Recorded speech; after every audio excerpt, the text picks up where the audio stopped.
రేయ్ సంతలో కూరగాయలు అనుకున్నారా? అవి దెబ్బకు అలా ఎలా మార్చేస్తున్నారా? డబ్బు కోసం మరీ ఇంతలా దిగజారితే ఎలారా?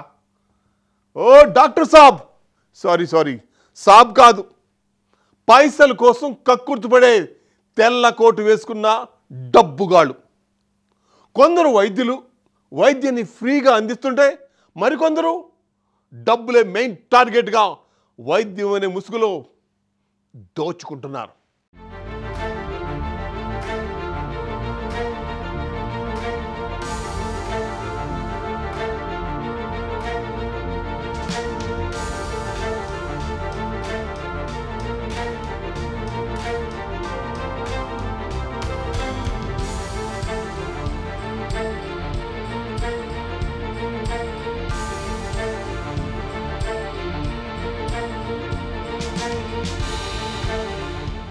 హైదరాబాద్ నగరంలో కిడ్నీ ర్యాకెట్ ముఠాకు సంబంధించిన గుట్టు రట్టయింది.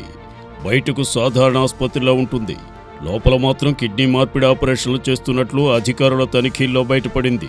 ఎల్బీ నగర్ ఏసీపీతో పాటు ఆరోగ్య శాఖ అధికారులు ఆకస్మిక తనిఖీలు చేశారు. కొన్ని రోజులుగా అలకనంద ఆసుపత్రికి సంబంధించి అనేక ఆరోపణలు వస్తున్నాయి. ఈ నేపథ్యంలో నిన్న తనిఖీలు చేశారు.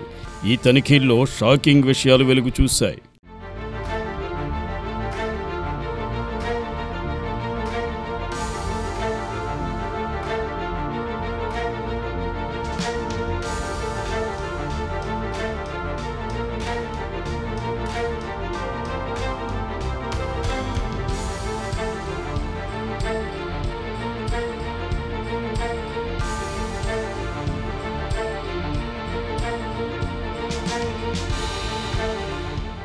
సాధారణ ఆసుపత్రి పేరుతో వీరు కిడ్నీ మార్పిడికి పాల్పడుతున్నట్లుగా అధికారుల తనిఖీల్లో బయటపడింది.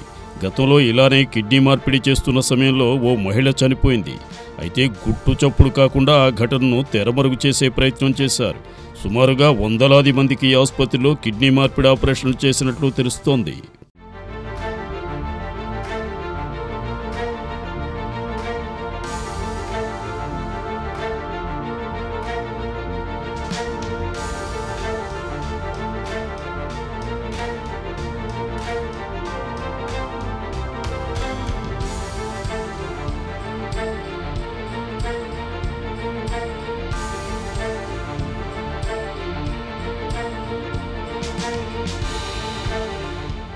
కర్ణాటక, తమిళనాడు రాష్ట్రాలకు చెందిన అమాయకులకు ఎరవేసి వారి ఆర్థిక అవసరాలను ఆసరాగా చేసుకుని కిడ్నీ మార్పిడికి పాల్పడుతున్నట్లు తేలింది. సుమన్ అనే వ్యక్తిని పోలీసులు అదుపులోకి తీసుకున్నారు. పోలీసుల తనిఖీల తర్వాత ఆసుపత్రిని సీజ్ చేశారు అధికారులు.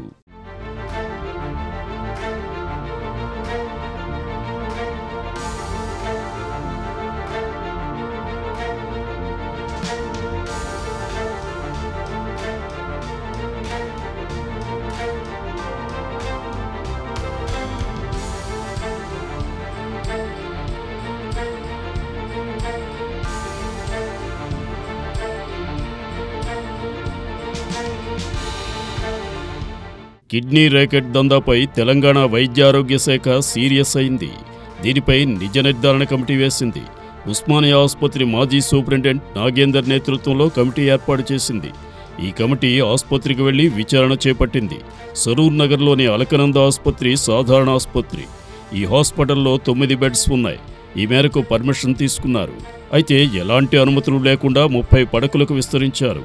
తెర వెనుక కిడ్నీ మార్పిడికి పాల్పడుతున్నట్టు అధికారుల తనిఖీల్లో బయటపడింది.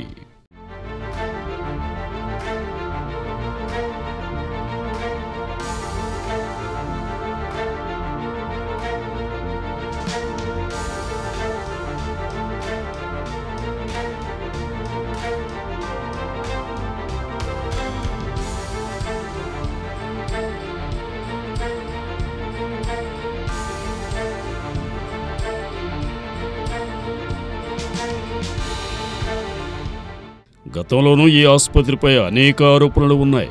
ఇక్కడ చికిత్సకు వచ్చిన వారిలో కొందరు చనిపోయినట్లు తెలుస్తోంది. వరుస ఆరోపణలు రావడంతో స్థానిక వైద్య ఆరోగ్య శాఖ అధికారులు దృష్టి సారించి ఆకస్మిక తనిఖీలు చేశారు. ఈ తనిఖీల్లో షాకింగ్ విషయాలు తెలిసాయి. ఎలాంటి అనుమతులు లేకుండా కిడ్నీ మార్పిడికి సంబంధించిన శస్త్రచికిత్సలు చేస్తున్నట్లుగా తనిఖీల్లో వెలుగు చూసింది. 6 నెలల నుంచి కిడ్నీ ర్యాకెట్ నడుపుతున్నట్లు అధికారులు గుర్తించారు. ఒక్కో కిడ్నీకి లక్షల రూపాయలు వసూలు చేసినట్లు తెలిసింది.